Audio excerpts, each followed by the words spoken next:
Hello, everybody. Thanks for coming to the third quantum computing session at Hackaday. We do this every Sunday, this time for 30 minutes. Today, I know it's Easter. A lot of people are off, but everyone's staying at home anyways. So I hope this is fun, so people wouldn't consider this as work. The class today, we will talk about entanglement, but this is an overview of what happens in this Sunday classes. We have 30 minutes each day talking about one topic, and that topic is based on my comics of the week. If you have already followed my project on Hackaday or on social media, you know that today we're going to talk about entanglement because this is the third class. We have already covered a few basic concepts.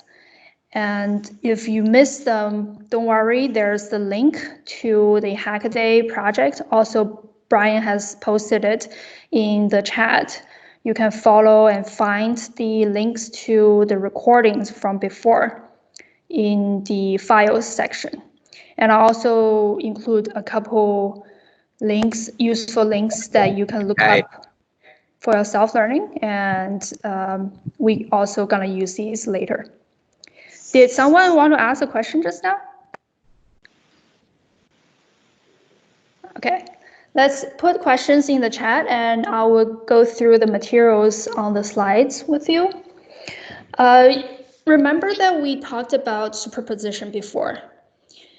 This is from last week. We had some examples showing we can have different numbers of qubits, and then that would determine how many configurations we will have.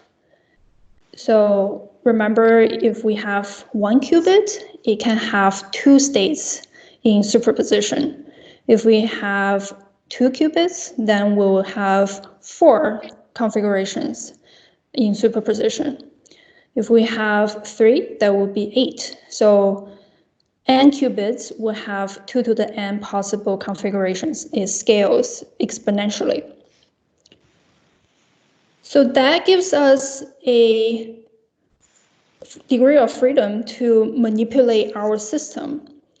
Remember when we talked about interference last time, when we have superposition enabled interference, that was one of the strange things about quantum mechanics. Now, because of superposition is possible in quantum mechanics, there's yet another strange thing. Today is entanglement. So what is it? If we have a 2-qubit system, we would have 4 different types of configurations. That also means that we could have define certain configurations to be in superposition. So there are 2 very interesting special states that we can put the system in. If we have the 2 qubits in the same either 0 or 1, we have this option to have these 2 in superposition. So your first qubit could be 0, second qubit could be 0, or plus the superposition of the first qubit being 1 and the second qubit being 1. So this is one possibility. And another possibility is that they are different. So first qubit and second qubit are opposite, then you could have a 0, 1 plus 1, 0 state. So it's basically this 4, but then you can assign B and C to be 0 or A and B to be 0. So you get these 2. And why is it special? So look at this then. If you want to do an experiment, you just look at one qubit, say the first qubit. If you measure it to be 0, then you don't have to do a measurement of the second qubit. You already know your second qubit would be 0. Because each of this is represented with an amplitude we remember it's squared is the probability. If your first qubit is already 0, you know there's no possibility that you will have this configuration. So you would know that your second qubit must be 0. You could do the same thing with your second qubit. You just measure the second qubit, you would know what your first qubit would be. And in this case, similarly, if you have an entangled set, then if you measure your qubit to be 0, first one, then you know your second one would be 1, and vice versa. This is called entanglement. Basically means the qubits are correlated. When you do the measurements, their results will be correlated. And we have four special entangled states when you have 2 qubits. These are called the Bell states.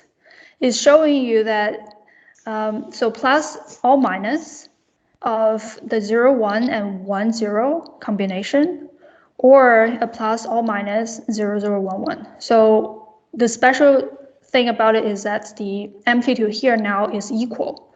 So it's equally likely to get the either outcome. So if you take these as an example, if your first qubit, when you do the measurement, is 0, just pick one of the states. For example, this one with a plus. Then you would definitely get a second qubit to be 0 with the probability of half. And remember, why do we have a square root here? Because of the normalization condition. We have to make sure that all the probability add up to 1. So when you have two states in superposition, that will be a square root of 2. And if you measure your first qubit to be 1, then it's not possible to be this one. It will be this one here. So your probability will be half to get 1, 1 state out. So again, this is a repeat to say that if you measure 1 qubit, you would know the other qubit without even looking at it. And mathematically, what does entanglement mean? We can write everything out nicely into this vector, which we introduced in the first class. So remember that if we had 2 independent qubits, how you represent the system is to do a tensor product. So these could be your 2 qubits, and you do a tensor product to write out your resulted vector, 4x1 vector. And that is to say, if you have 2 separate qubits and you put them together, they could form a system using a tensor product. But if you already have 2 qubits that's entangled, it's impossible to break them apart into 2 independent qubits. So if you try to equate this 4x1 qubit, this is one of the Bell states, and then equate it to a representation this way, you would never get a solution. It's impossible to write this state, the Bell state, into a individually separated 2 qubits. So that's how you can also test if something is in entanglement, is that once they are entangled, they cannot be separated into 2 independent qubits anymore. There is a very common mistake when people talk about entanglement. It always sounds very strange when people say, if we have qubits entangled, you can separate them infinitely far away, and if you change one of them, the other one would automatically change. That's not right. That's not true. That cannot happen. That would imply that information can transfer faster than light. You have two qubits infinite far away. If this one changes and the other one immediately feels the change and change itself, that's a information transfer. That's prohibited. We know that information cannot travel faster than light, but so many people talked about this when they mention entanglement. So next time if they say this, then you know that they don't actually understand quantum mechanics or quantum computing. So the picture of measurement the concept of measurement has to be in the picture, or at least you know that what entanglement implies is a correlation between your qubits. So what happens is when you have two entangled qubits, if you poke this one, that's what I was trying to show, is the other one doesn't feel anything. And if you separate them far apart, nothing is changing because the two qubits are still correlated. The correlation and entanglement is not a function of distance. So if you do a measurement of your qubits infinitely far away, you would know the answer to the other one without looking at it. That's what it is. That's all it is. There's no spooky interaction, as people say in popular science. There's just no interaction. If they're entangled and separated, then nothing is changing. So we can use this to make useful things.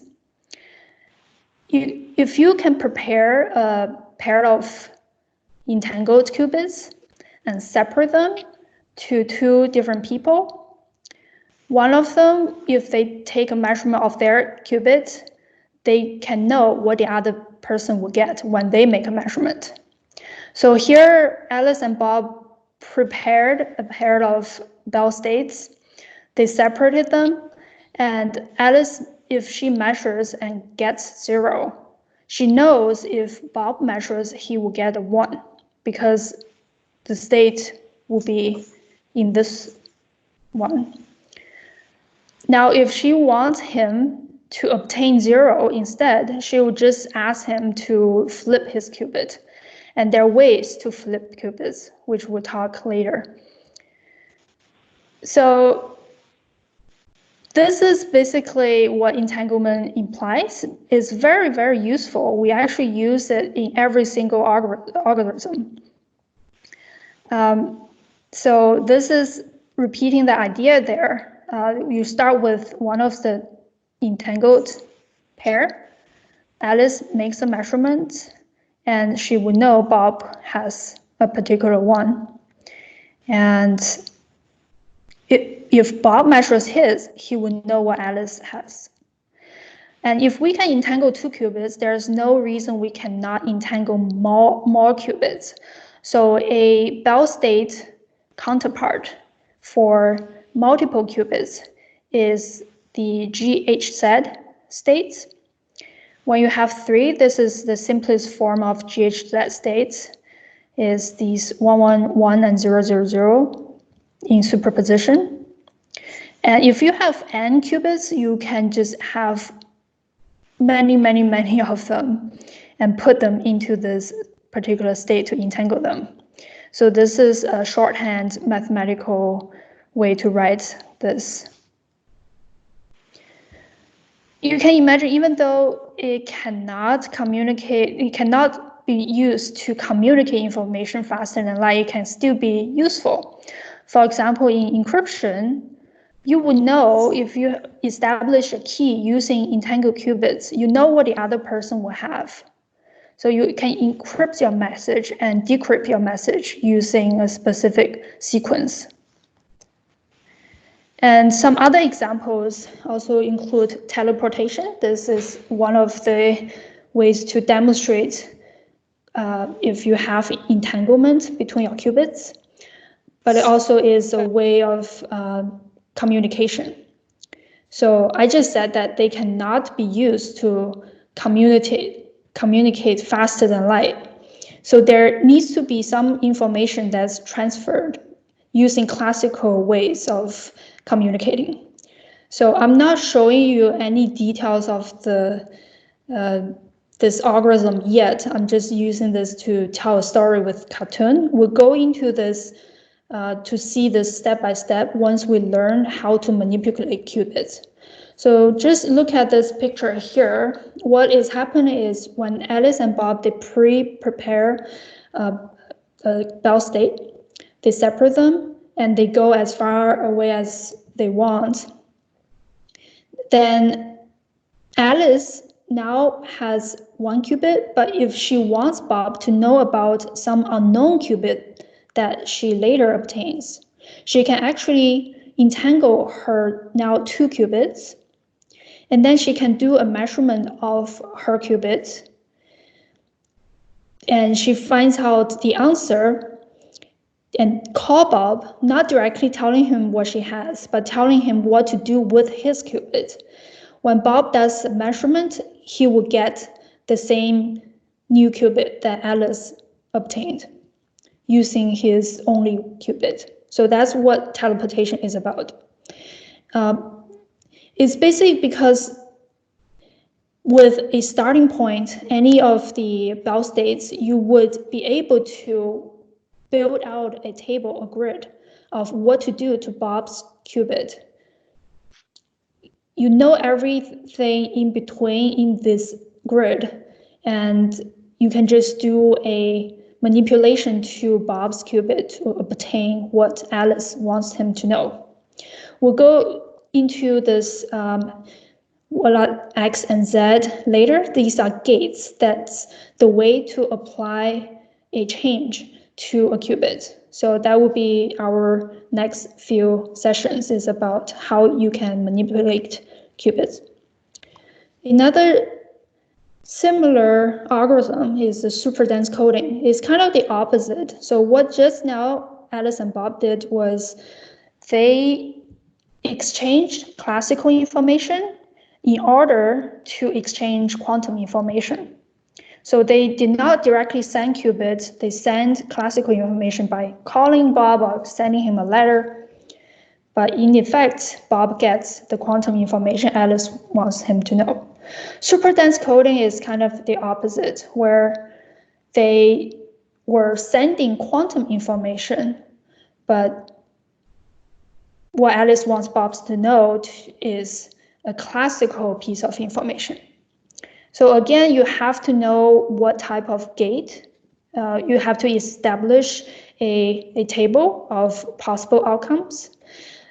When they prepare a entangled pair, Alice can then come up with a way to let Bob obtain her classical information by sending him her qubit after she does a manipulation on her qubit. So Bob can obtain like classical information like 0001, 1011. It is called superdense because they are sending 1 qubit, but then it contains information of 2 classical bits. So this is another place where entanglement is used. So I'm just showing some of these simple kind of toy models to show that they are useful if you can come up with clever algorithms. And entanglement is used in every algorithm we're going to talk about. And coming back to this multiple qubits, I just want people to absorb this here.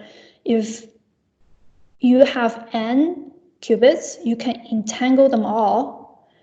And if n equals to 5, that would be 2 to the power of, if n equals to 500, that would be 2 to the power of 500 possible states your system could be in. The total is more than the number of atoms in the universe.